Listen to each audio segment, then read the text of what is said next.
No niin, täällä päättyi aika jännittävä tämmönen ystävyysottelu Karstulan Kiva edustus vastaan HC Marttilan Mafiat Seinäjoelta.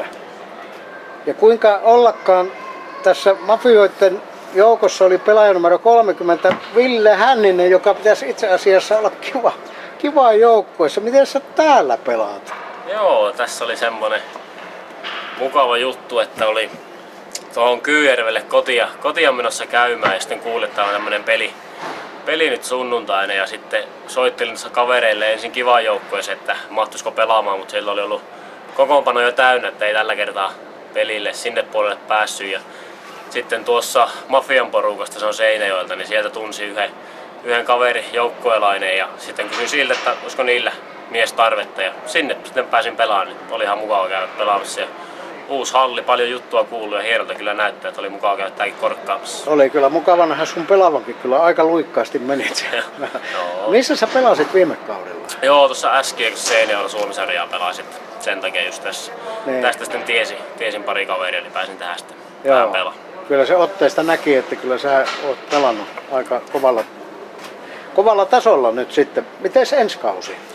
No, aika näyttää, että tässä nyt on vähän keskusteluja kesken suuntaan kun toiset. Katsotaan mitä tulee. Vielä ei lupaa, en puhu enempää. Joo, onko suunta sama Seinäjoki? Mahdollisesti. Joo, okei. Okay. No, sä meet pizzalle vastustajan pelaajan kanssa, muistelee vanhoja, niin mä päästän sut pois ja juttelen sitten Kivan kaverin kanssa.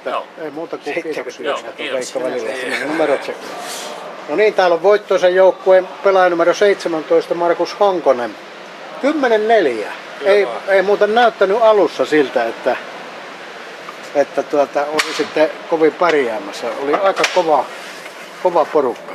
Joo, kyllä se näytti kovasti alun mukaan, että kaveri vie pitkälle tätä peliä, mutta niin me saatiin vaan pikkuhiljaa kääntymään peliä, että alkoi maaleja tulemaan ja sitä kautta tulosta, niin siinähän se sitten oli. Joo.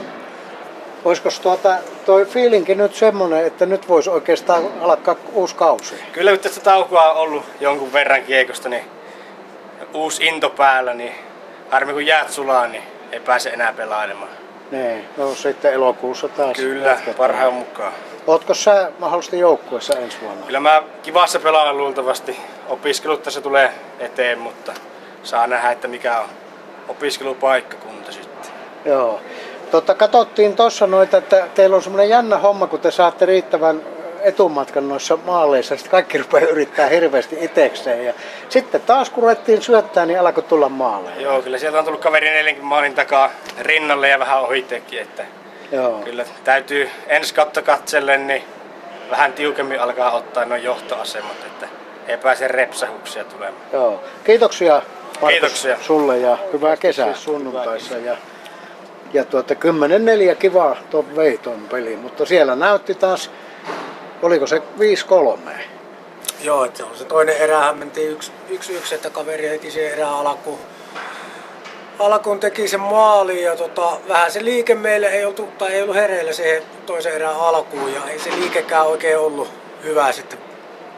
Saatiin 1 maali siihen tehtyä, mutta sitten toi 3. erä, että saatiin etäisyydet hyökkäillä pakeilla kuntoon ja paikoista tehtyä maalit, niin sitten se taas avautui se pelaaminen. Miten valmentajan silmin, sä oot päävalmentaja ja näet varmaan ammattimaisemmin tuo homma, mutta kun se näyttää välillä, että nämä Kivan kaverit alkaa syötellä tällä oman maalin edessä, että ne ei pääse niin kuin ylös sieltä. Onko se ihan harkittua taktiikkaa vai mennäänkö hosumisen piikkiin? No kyllä me yritetty hyvin yksinkertaisesti toteuttaa sitä, että päästäisiin tuolta omista hallitusti lähtemään. Se oli tänään iso teemakin tähän peliin, että pakit teki niitä oikeita ratkaisuja, mutta se ei ole yksistään niiden pakkien vastuulla. Että kyllä siellä niin hyökkääjät vähän tahtoo karata liian herkästi tuonne keskialueen puolelle, niin ei se vaan se avauspelaaminen sitten onnistu. Niin, jos ei se kiekko tavoita sitten. Vastustaja antoi hyvin painetta tänään 2 tuonne meille läpi peliin, niin kyllä se vaan niin on vaan keksittävä ne keinot, että sieltä päästään omista hallitusti pois. No toi kertoo Hännisen Ville vastustaja, kaveri, joka pelasi Kivassa aikoina, että se oli tarjoutunut teidän joukkueessa, mutta ei ollut sopinut. sitten pääsi Seinäjoen porukkaan pelaamaan ja taisi olla yksi parhaita pelaajia kentällä. No joo, kyllähän en ole Villen pelejä nähnyt, mutta Puskaradion kautta kuuluu on, että kyllähän Ville pelimies on. Että siellä se ei olla tahkannut Poikosen Tomin kanssa tämän kauden. Ja itsekin vasta sain kuulla tuossa ennen peliä, että se oli kysely pelipaikkaa tälle päivään tähän. Mutta meillä tosiaan oli semmoinen tilanne, että eilisten tryoutien jälkeen niin periaatteessa yksi ylimääräinen pelaajakin kokoonpano ja ajettiin uusia kavereita sisään. Ja eikä yhtään häpeä. Todellakaan, että siinä oli nuoria kavereita, oli uusia mukana ja ensimmäiset miesten pelit, niin kyllä on tosi hyvät näytöt. Joo, oikein. No, ei muuta kuin sitten ruvetaan odottelemaan tulevaa kautta ja näyttää siltä, että pelaajapohjaa on nyt. No kyllä siihen runko saadaan, että muutama kaveri siellä nyt vielä olisi niin kuin tyrkyllä, että toivottavasti saadaan mukaan. Se olisi aina plussaa, että saataisiin jatkumoa tälle hommalle. Joo, kiitoksia Jukka tästä kaudesta ja hyvää kesää. Kiitos samoin.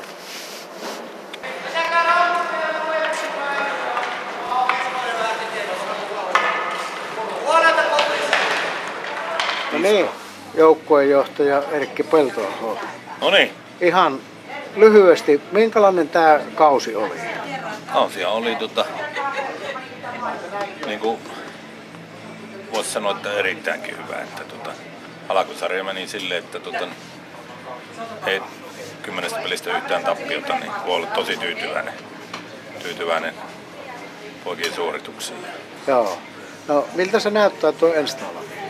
Saatteko No kyllä, nyt niin kuin tämän päivän tämä harjoituskautta tryout-tapahtuman mukaan, niin jos tämmöisen rosterin saisi piettyä, niin kuin Jukan kanssa tuossa puhuttiin, niin ei olisi mitään hätää. Että sama se oli niin kuin vähän tälläkin kaudella, että alku näytti tosi hyvin, että joutui jopa kilpailemaan niin pelipaikastaan, mutta loppukautta se kohden se hiipui vähän tuo kävijämäärä ja sitä kautta, kun olisi tarvittu loppurutistus ylemmässä loppusarjassa, niin se vähän jäi torsoksi silleen.